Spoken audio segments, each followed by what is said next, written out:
자, 여러분 34쪽부터 살펴보도록 하겠습니다. 자, 이번 시간부터는 이제 중복되는 건 진짜 넘어가는 걸로.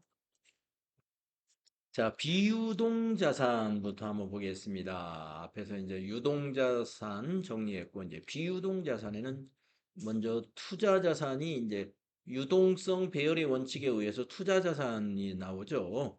자, 투자자산에서 우리가 해당되는 개정 과목들 한번 보겠습니다. 장기성 예금, 특정 현금과 예금. 자, 장기성 예금은 만기가 1년 이후에 도래하는 예금 상품, 금융 상품을 말하는 것이고요. 그건 뭐 금융 상품이 하도 여러 가지가 있으니까 이런 것들이 있다는 거 정도고. 근데 요 개정 과목이 좀 특별해서 시험에서 한두 번 나온 적이 있기 때문에 기억을 해 두세요.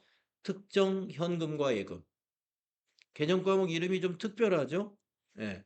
특정 현금과 예금이 투자 자산으로 분류되고 있는 예금 관련 개정 과목인데요. 이게 뭐냐면은 만기가 1년 이후에 도래하는 사용이 제한되어 있는 금융 상품이다. 예. 사용이 제한되어 있다. 예. 사용이 제한되어 있다는 말은 우리가 아무 때나 찾을 수가 없는 거다라는 건데요. 예를 든다면 이런 겁니다. 우리가 은행과 기업 간의 당좌 거래를 유지하기 위해서는 그 우리가 그 은행에서 수표를 주어가지고 기업이 수표를 발행하지 않습니까? 그때 그 수표를 발행할 때 예금 잔고 내에서 발행을 해줘야 되죠. 그렇기 때문에 우리가 당좌 거래를 개설을 하면은요, 그 당좌 거래 개설에 따른 보증금을 은행이 요구합니다. 예. 그러면 그 보증금을 은행에다가 예치를 해놔요. 그때 그 보증금, 당좌 개설 보증금에 대한 그 부분을 예치하고 나서 회계 처리할 때 특정 현금과 예금이라는 개정 과목으로 회계 처리하게 됩니다. 예. 사용이 제한되어 있는 금융상품이다. 그래서 그 은행과 당좌 거래가 끊어지면 당좌 거래를 해제하면 찾을 수 있어요. 그러나 당좌 거래를 유지하는 한 찾을 수가 없는 그런 예금이 특정 현금과 예금입니다. 그래서 당좌 거래 시 보증금이다. 그러면 개정 과목이 특정 현금과 예금이라는 것을 하나 알아두시고요. 그다음에 이제 그 유가증권 투자할 때 아까 그 단기 매매증권은 우리가 그 당좌 자산으로 분류하는 유동 자산이었잖아요. 그런데 매도가능증권이나 만기보유증권은 우리가 비유동 자산으로 분류되고 그중에 투자 자산에 해당이 됩니다. 아까 매도가능증권이 무엇이고 만기보유증권이 무엇인지 앞 시간에서 설명해 드렸죠. 그다음에 장기 대여금 그리고 투자 부동산 이런 것이 이제 투자 자산에 대한 개정 과목들입니다. 시험하고 관계되는 것은 주로 이 매도 가능 조건이 많이 나올 거예요. 매도 가능 조건이.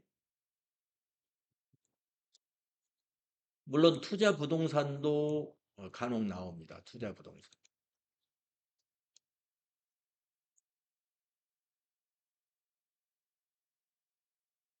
자, 그다음에 이제 유형 자산이 나오죠. 비유동 자산 맨 먼저 나오는 게 이제 투자 자산. 그다음에 이제 유형 자산이 나오죠. 유형 자산 하면은 토지, 건물, 구축물, 기계장치, 차량 운반구, 비품, 건설 중인 자산 있다는 거 여러분 알고 계시고요.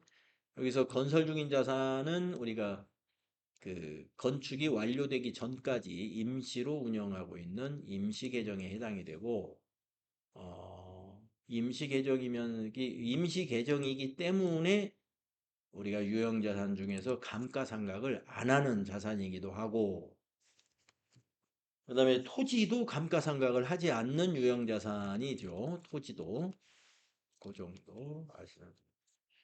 자, 유형 자산의 취득원가.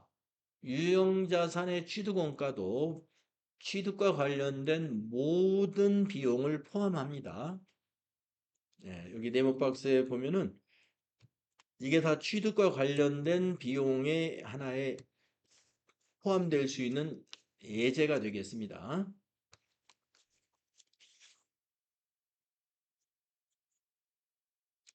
그 다음에 36페이지 보시면 유형자산을 취득한 후의 지출, 자본적 지출, 수익적 지출. 네, 이미 FAT 1급 교재에 잘 정리된 내용이고 상당히 중요한 개념이죠. 유형자산 취득 후에 자본적 지출이다 그러면 자산으로 처리해야 되는데요. 예를 든다면 건물에 에스컬레이터를 설치했다, 증설을 했다, 냉난방 장치를 설치했다. 이런 것은 건물로 회계 처리하면 그것을 자본적 지출이라고 말합니다. 그 다음에 수익적 지출이다 그러면 건물로 예를 들면 건물을 도색했다든가 유리창이 깨져서 교체했다든가 건물에 무슨 엘리베이터가 있는데 그 엘리베이터에 소모품이 예, 마모돼서 교체했다든가 이런 현상 유지 등을 위한 비용들을 우리가 수익적 지출이라고 그러는데 그때는 수선비 비용으로 처리하는 것을 말합니다. 자, 유형자산의 감가상각 여러분 우리가 유형자산의 감가상각은 감가상각 대상 금액을 가지고 하고 있죠. 그래서 정액법은 감가상각 대상 금액을 내용연수로 나눠 가지고 내용연수 동안에 일정한 금액을 매년 똑같이 감가상각하는 게 정액법이죠. 그래서 이 정액법 공식 여러분 잘 알고 있을 거고 이건 계산도 아주 쉽습니다. 그 다음에 이제 체감 잔액법에는 두 가지가 있는데요. 정률법과 연수합계법이 체감 잔액법인데 정률법이 더 시험에 잘 나와요. 연수합계법보다는. 그래서 정률법하고 이 연수합계법을 왜 체감 잔액법이라고 하냐면은 우리가 이제 그래프로 설명을 한다면 여기가 이제 내용연수 자산의 사용 기간이고 이게 이제 감가상각 금액이 Y축이라고 한다면 1차년도, 2차년도, 3차년도, 4차, 5차년도라고 했을 때 1차년도에 가장 많이 그다음 2차년도에 뚝 떨어지고 3차년도, 4차년도, 5차년도에 이렇게 기간이 경과할수록 감소한다 이거예요. 체감 잔액법. 그것이 정률법과 연수합계법이 그러하죠. 그런데 정액법이라는 것은 그래프로 표시하면 그냥 이렇게 수평으로 가는 거예요. 1차년도에도 요만큼, 2차년도에도 요만큼. 똑같은 금액을 매년 상각한다 해서 그게 정액법인 것이죠. 그래서 체감 잔액법 중에서 정률법이 시험에 나오니까요. 정률법 공식 꼭 알아두십시오. 미상각 잔액을 곱하기 정률 하시면 되는데 첫 해에는 미상각 잔액이 취득원가예요. 근데 두 번째 해부터는 취득원가가 미상각 잔액이 아니에요. 왜냐하면 취득원가에서 첫 해에 했던 감가상각만큼을 빼줘야죠. 그게 감가상각 누계액을 빼주는 겁니다. 그래서 정률법으로 계산하는 문제를 낼 때 주로 두 번째 해, 취득한 날이 속하는 해에 그 다음 해 거에 감가상각비가 얼마냐 이렇게 문제를 내는 이유가 조금 첫 해 거를 계산하라 하면 너무 쉬우니까. 왜냐하면 취득원가 곱하기 정률 하면은 단방에 계산이 되니까. 그래서 한 번 더 계산을 하게끔 해서 문제를 냅니다. 연수합계법도 공식이 이렇게 돼요. 예. 감가상각 대상 금액, 즉 정액보하고 똑같이 그거에다가 내용연수의 역순 나누기 내용연수의 합계를 말하는데 이게 무슨 말이냐 하면은요. 내용연수가 만약에 5년이라고 해봅시다. 이 연수합계법에서 내용연수를 5년이라고 가정했을 때 내용연수의 역순이라는 것은 첫 해는 5, 두 번째에는 4, 세 번째에는 3 이렇게 분자를 바꿔나가는 방식이에요. 5, 4, 3, 2, 1 이렇게 역순 거꾸로 반영한다 하는 거고 그 다음에 슬롯이 내용연수의 합계 이거는 뭐냐면 내용연수 5년이라면 1 더하기 2 더하기 3 더하기 4 더하기 5 이게 내용연수의 합계라는 말이거든요. 그럼 이걸 더하면은 15가 되죠. 그러니까 첫 해에는 15분의 5를 상각하고 2차 년도에는 15분의 4를 상각하고 3차 년도에는 15분의 3, 4차 년도에 15분의 2, 마지막 5차 년도에 15분의 1만큼 상각합니다. 그러니까 15분의 5, 15분의 4, 15분의 3 이렇게 점점점 감소하잖아요. 상각금액이. 그래서 정률법하고 그래프가 비슷하게 나오는 거예요. 그게 체감 잔액법이라는 얘기입니다.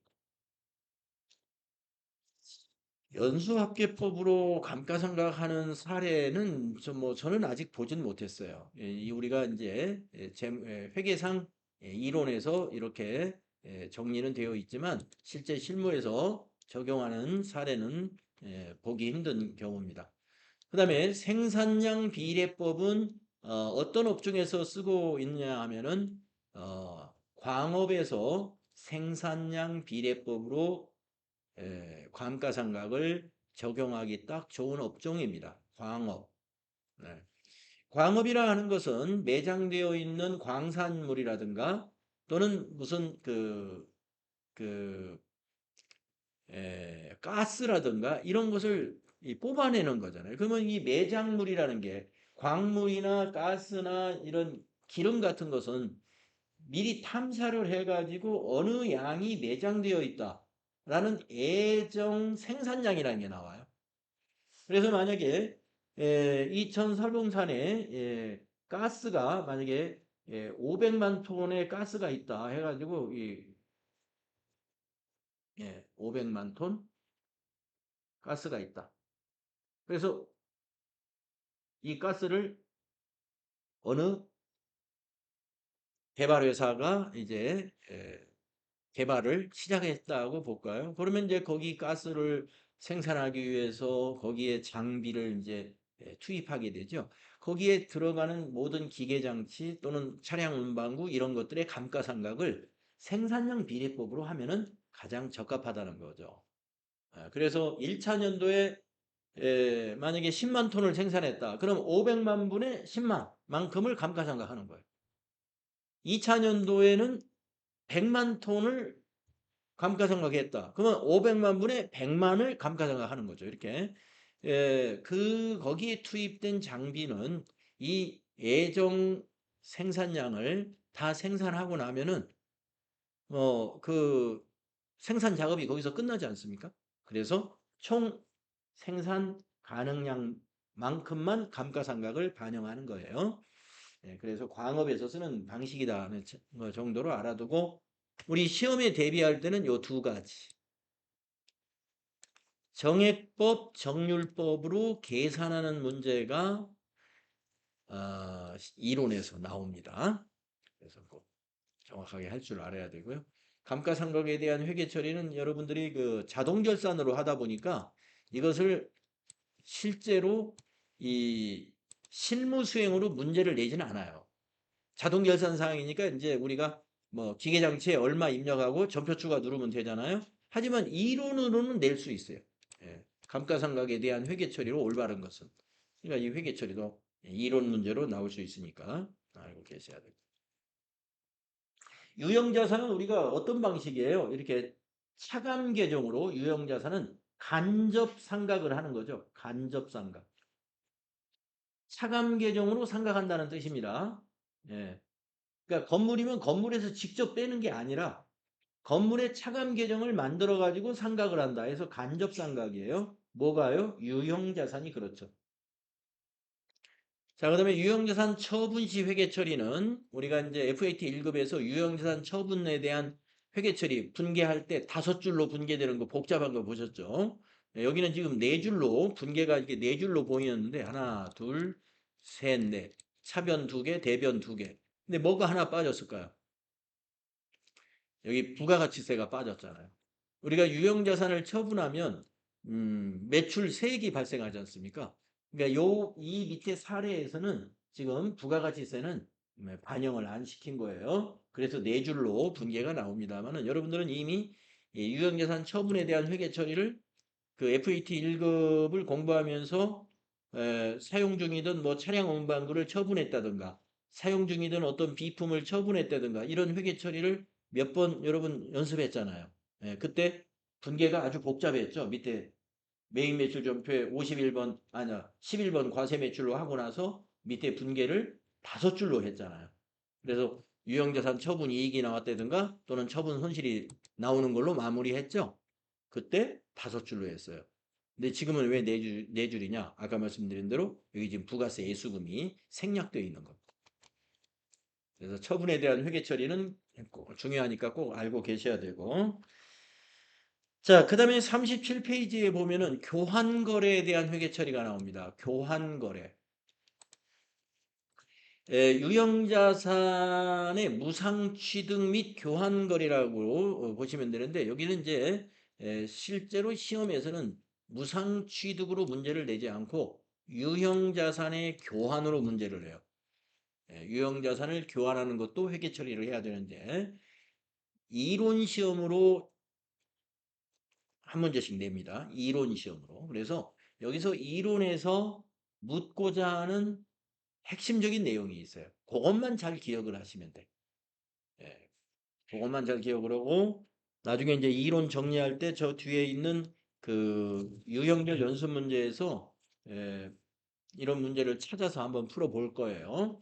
자, 그래서 유형자산의 교환거래에 대한 것은요.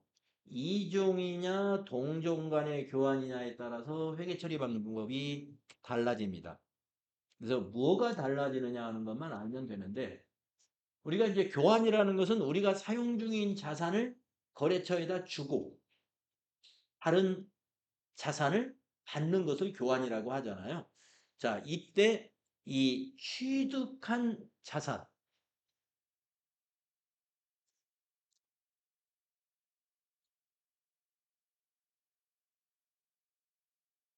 취득한 자산, 이종 자산 간의 교환이었을 때는 그 유형 자산을 취득한 자산의 취득 원가를 뭘로 봐야 되냐면 제공한 자산의 공정가치로 회계 처리해요. 제공한 자산의 공정가치로 회계 처리한다. 이게 핵심이에요. 이건 제가 예제를 만들어 놓은 게 있으니까 그 숫자를 가지고 여러분에게 설명을 드려볼게요. 제공한 자산의 공정가치로 취득자산의 취득원가를 본다. 자, 이종이라는 것은요, 종류가 다르다는 뜻이죠. 그 다음에 동종자산의 교환은 보면은요, 취득한 유형자산의 취득원가가 제공된 자산의 장부금액을 인식하게 됩니다. 장부금액으로 인식한다. 자, 뭐가 달라요? 공정가치를 취득원가로 보느냐, 제공한 자산의 장부금액을 취득원가로 보느냐, 요게 다릅니다. 나머지는 똑같아요. 나머지 회계처리 방식은 처분하는 것처럼 회계처리해요. 교환이니까 우리가 제공한 것을 처분한 거거든요. 네, 처분한 것처럼 처리를 하는데 문제는 받은 거. 우리가 교환 받은 거의 취득원가를 어떻게 기록하지? 우리가 돈을 준 게 아닌데 돈을 안 주고 뭐로 줬어요? 자산으로 줬죠. 그러면 우리가 제공한 자산의 공정가치를 취득원가로 보는 게 이종자산의 교환이고 우리가 제공한 자산의 장부금액을 취득원가로 보는 게 동종자산 간의 거래입니다. 그래서 동종자산 간의 거래에는 뭐가 없냐면은 처분 손실이나 이익이 나타나지 않아요. 처분 손익을 인식하지 않습니다. 그러나 이종자산 간의 교환은 우리가 실제로 매각할 때 나타나는 것처럼 처분 손익이 나타납니다. 처분 손익이 인식이 돼요. 그 차이입니다.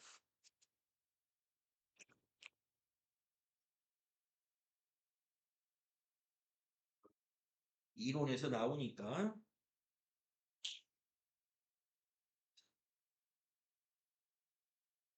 음,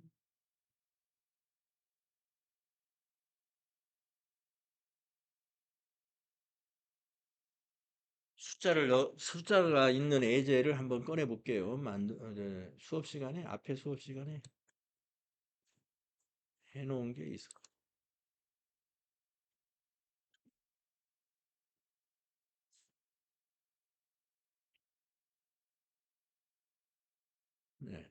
아이고, 복잡해 보인다. 요만큼만 가지고 한번 볼까요? 이종 자산이라고 가정을 해보겠습니다. 시험에서도 이종 자산인지 동종 자산인지는 전제를 해줍니다. 우리가 수험생이 판단하는 게 아니라 이 거래는 이종 간의 교환이다. 이런 식으로 어, 뭡니까? 전제를 해줘요. 그리고 이게 이론으로 문제를 내다 보니까 VAT는 무시합니다. 메인 매출전표 실무 수행으로 문제를 내는 게 아니라 그냥 이론적인 개념으로 문제를 내다 보니까 VAT 무시하고서 어떤 질문을 할 거예요. 그러면 그 질문에 대한 답을 할 줄 알려면 요 분개를 할 줄 알면 그 질문에 대한 어떠한 답도 다 할 수가 있어요. 자, 그러면 한번 분개를 어떻게 했나 보세요. 이종 자산의 교환 거래. 자, 사용하던 복사기가 있는데요. 이 복사기의 취득 원가는 500에 취득했고 그동안 감가상각을 한 누계액이 400만 원입니다. 그러면 이 복사기의 장부 금액은 100만 원인 셈이죠. 그런데 공정가치가 150이래요. 복사기가 굉장히 명품 복사기여 가지고 아직도 시세가 많이 좋아요. 그래서 지금 중고가로 팔면은 150을 받을 수 있는 이런 복사기가 있다. 그런데 이거를 거래처에다가 제공했습니다. 주고 거래처로부터 포장기를 받았어요. 포장기계를. 이 포장기계는 400만 원에 취득한 포장기계고 그 회사에서 감가상각 누계액은 350이어서 350이고 공정가치는 100만 원이랍니다. 그런데 여러분은 이 거래처로부터 제공받은 자산의 취득원가, 감가상각 누계의 공정가치는 시험 볼 때 다 무시하면 돼요. 쓸 일이 없으니까요. 예. 쓸 일이 없는데 데이터를 막 줍니다. 그런 거 문제를 시험을 내다 보니까 일부러 이렇게 주는 거죠. 그거는 다 필요 없는 데이터예요. 교환거래 회계 처리할 때는 제공한 자산의 데이터만 가지고 회계 처리가 일어납니다. 예. 제공한 자산. 요것만 가지고 요 세 가지만 알면 됩니다. 세 가지만 알면. 자, 그래서 이 거래는 이종 간의 교환 거래입니다. 라고 하면서 VAT 무시하고 회계 처리해 봅시다. 이랬어요. 네. 자, 그러면 우리가 복사기가 우리가 쓰던 거죠. 네, 대변의 비품. 자, 주어버렸으니까 취득원가 정리해야죠. 우리 매각할 때 취득원가 대변에 쓰잖아요. 그래서 대변의 비품 500만.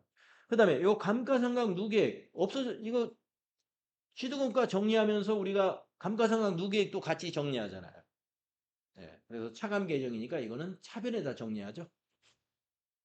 그러면 두 가지 끝났어요. 요거 정리했고 요거 정리했습니다. 그 다음에 이제 우리가 받은 거를 기록해야죠. 돈으로 받은 게 아니라 기계로 받았어요. 그래서 기계장치라고 개정 과목을 표시했습니다. 잘 분류했죠? 근데 이 데이터를 쓰는 게 아니에요. 쓰는 게 아니라 자, 이종 자산 간의 교환 거래에서는 아까 책에서 뭐라고 그랬어요? 제공한 자산의 공정가치. 이종 자산 간의 교환 거래는 취득한 자산의 취득원가는 제공한 자산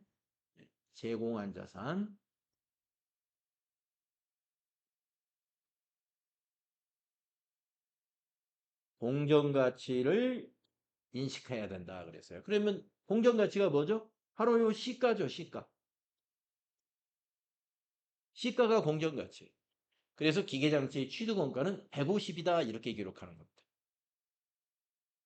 그래 놓고 이제 차변의 합계를 보면은 400, 그다음 150, 450, 대변의 합계가 550, 대변의 합계가 500만 원이잖아요.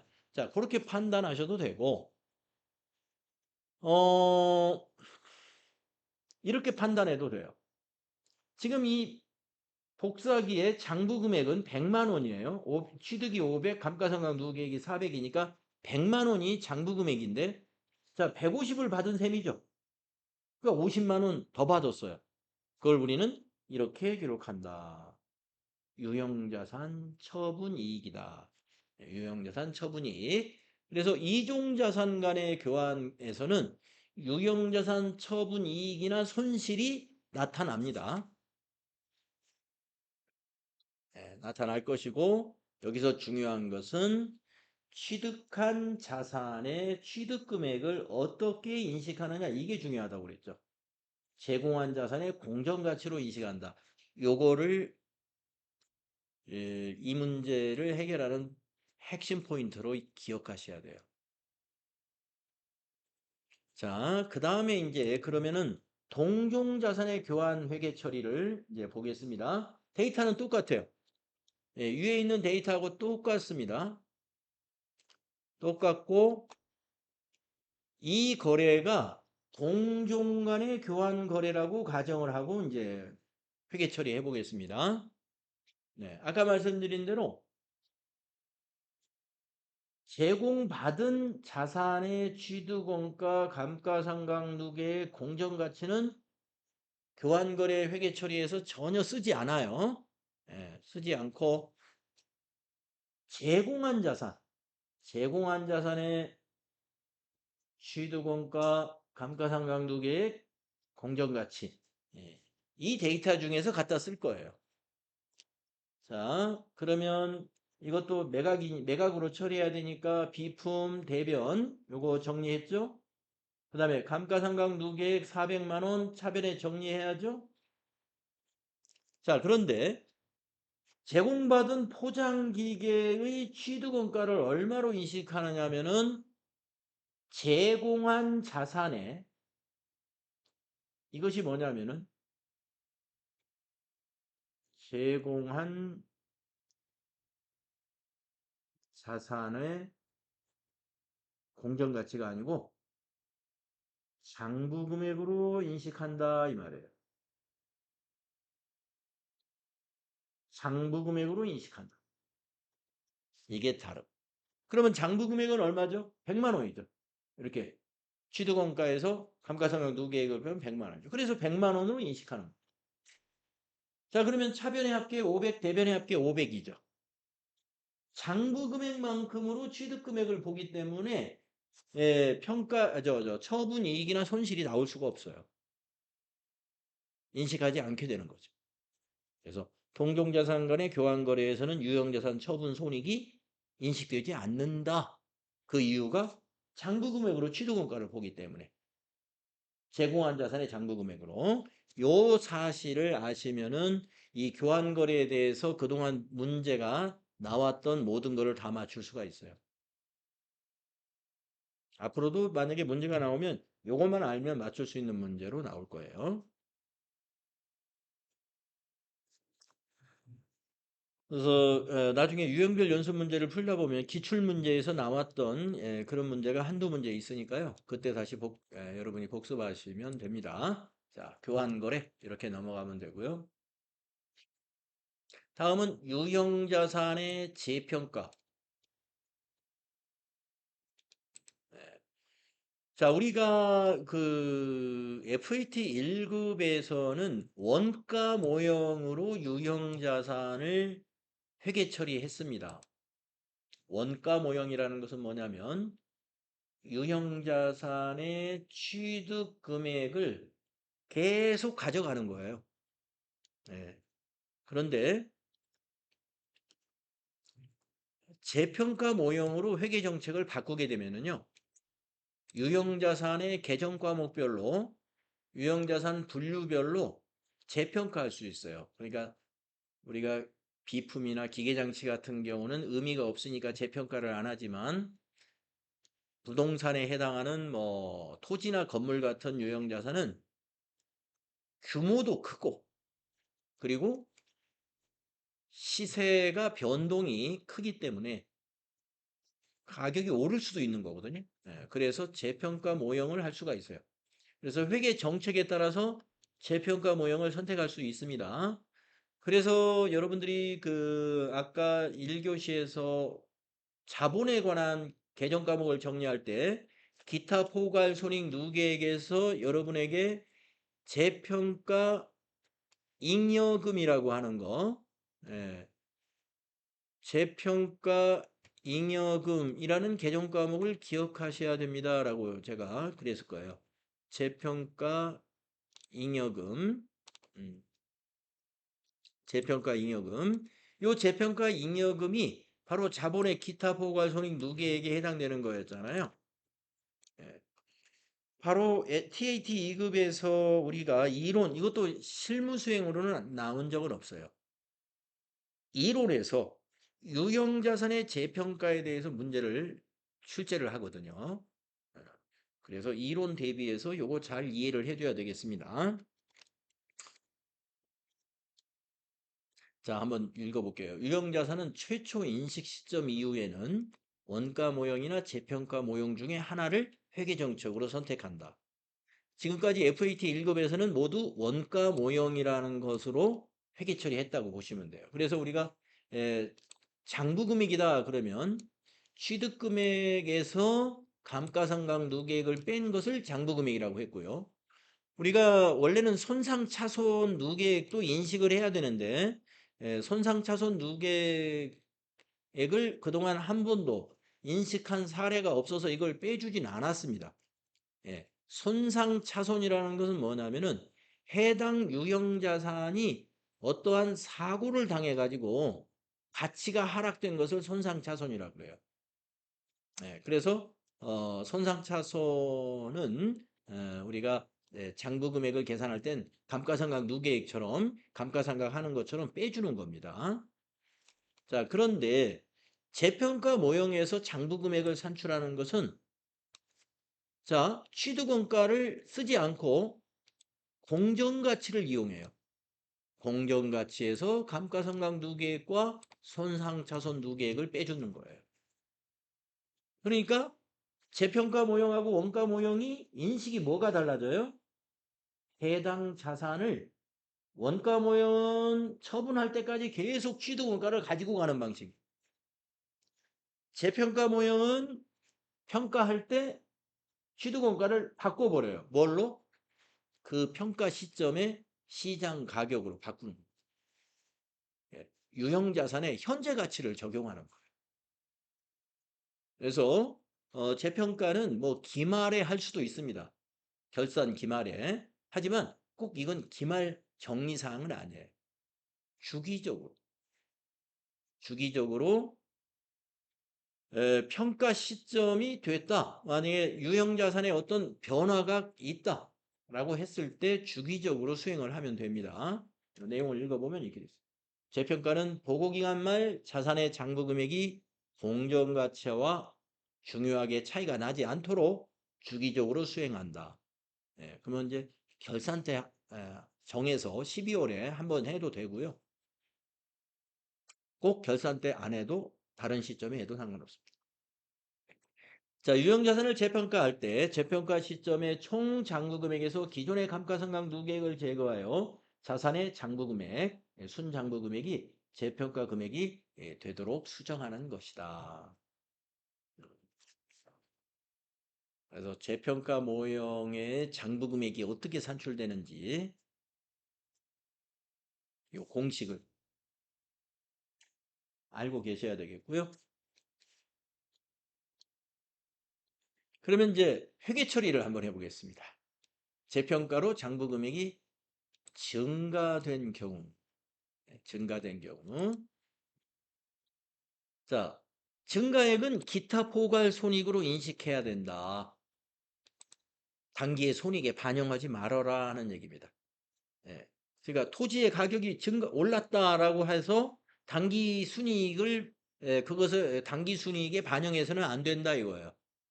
가격이 오른 것을 수익으로 보지 않는다는 거죠. 왜냐하면 재평가 잉여금으로 분류하게 되면 자본으로 분류하게 됩니다. 그래서 손익에 영향을 못 주도록 하는 거예요.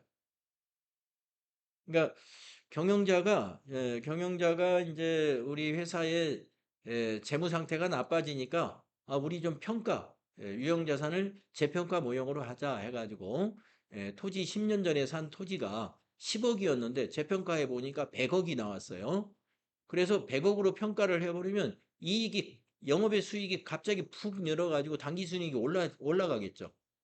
예. 그래서 영업 성과는 안 좋은데 당기순이익이 올려가지고 그걸 가지고 배당에 쓴다든가 이렇게 해서 법인이 부실화될 수도 있는 거잖아요. 그래서 이렇게 영업 성과로 볼 수 없는 이러한 부분은 우리가 손익에 반영을 안 시켜주는 거예요. 그런 취지가 있는 겁니다. 그래서 재평가 잉여금은 기타 포괄손익 누계액으로 회계를 분류합니다. 자, 그러나 동일한 자산에 대하여 이전에 당기 손익으로 인식한 재평가 감소액이 있었다면 그 금액을 한도로 재평가 증가액만큼 당기 손익으로 인식해 준다. 자, 예외적으로 이렇게 이익으로 인식할 수가 있어요. 이건 예외적인 거예요. 예외적인 게 여기서 설명합니다. 그러나 동일 자산, 아까 그 토지를 예를 들었으니까 동일 자산이 과거에 이전에 재평가 감소액이 있었다면 가격이 폭락을 해가지고 가격이 많이 떨어져가지고 재평가 손실로 인식했었다면 이 말이에요. 그렇다면은 그 금액을 한도로 재평가 증가액만큼 손익에 인식한다. 재평가 이익으로 본다. 재평가 이익은 손익으로 가는 거예요. 영업의 수익으로. 그래서 이전에 당기 손익으로 인식한 감소액이 있었던 것만큼만 손익에 반영하고 나머지는 자본으로 표시해야 됩니다. 그때 자본으로 표시하는 계정 과목이 재평가 잉여금이다 하는 거죠. 자, 그 다음에 두 번째, 우리가 가격은 떨어질 수도 있는 거죠. 즉, 재평가로 인해서 감소되는 경우. 감소되는 경우는 손익에 반영해야 돼요. 자, 내용을 보시면 감소액은 당기 손익으로 인식한다. 아까 첫 번째 1번에서는 증가액은 손익으로 인식하지 않는다고 그랬죠? 그런데 감소액은 손익으로 인식하는 겁니다. 그러나 그 유형자산의 재평가로 인해서 인식한 기타 포괄손익 잔액이 있었다면 그 금액을 한도로 재평가 감소액은 기타 포괄손익에서 차감해야 한다. 자, 가격이 떨어졌어요. 그러면 재평가 손실로 보는 게 맞아요. 당기 손익에 반영해야 됩니다. 유형자산이 만약에 만 원 하락했다. 그러면 대변의 유형 토지 10,000원 감소시켜요. 그런데 10,000원 감소한 것 중에서 그 전에 재평가 잉여금으로 만약에 5,000원이 인식된 게 있었다. 5,000원. 자, 그 전에 유형자산이 7,000원 가격이 올랐어요. 그래서 5,000원은 재평가 잉여금으로 보고 과거에 가격이 하락한 게 있어가지고 2,000원은 재평가 손실로 봤기 때문에 재평가 이익으로 봤다고 보겠습니다. 이렇게 돼 있으면 재평가 잉여금이 지금 5,000원 잔액이 있는 상태잖아요. 이렇게 있는 상태에서 지금 10,000원이 가격이 하락했다고 보겠습니다. 가격이 10,000원이 하락했으면은 재평가 손실로는 5,000원만 인식하고 그다음에 여기 재평가 잉여금 있죠? 재평가 잉여금을 5,000원을 정리해 줘. 그래서 단기에 손익으로 가는 재평가 손실은 5,000원만 갑니다.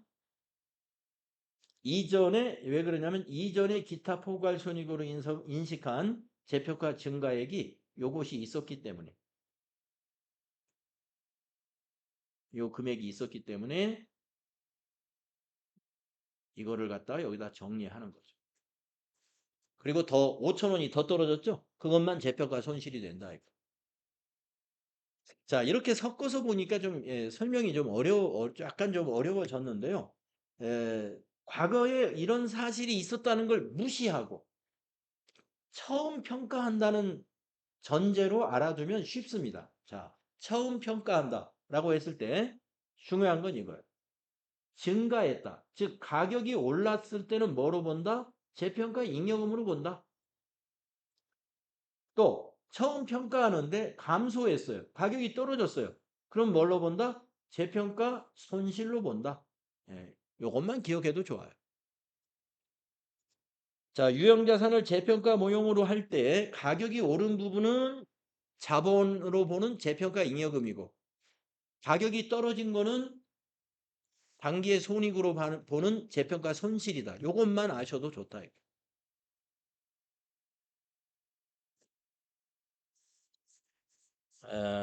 그래서 지금 여러분 37페이지에 5번에 있는 교환거래와 그 다음에 6번에 있는 유형자산의 재평가 모형에 대한 회계처리 요게 TAT2급에 추가된 내용입니다.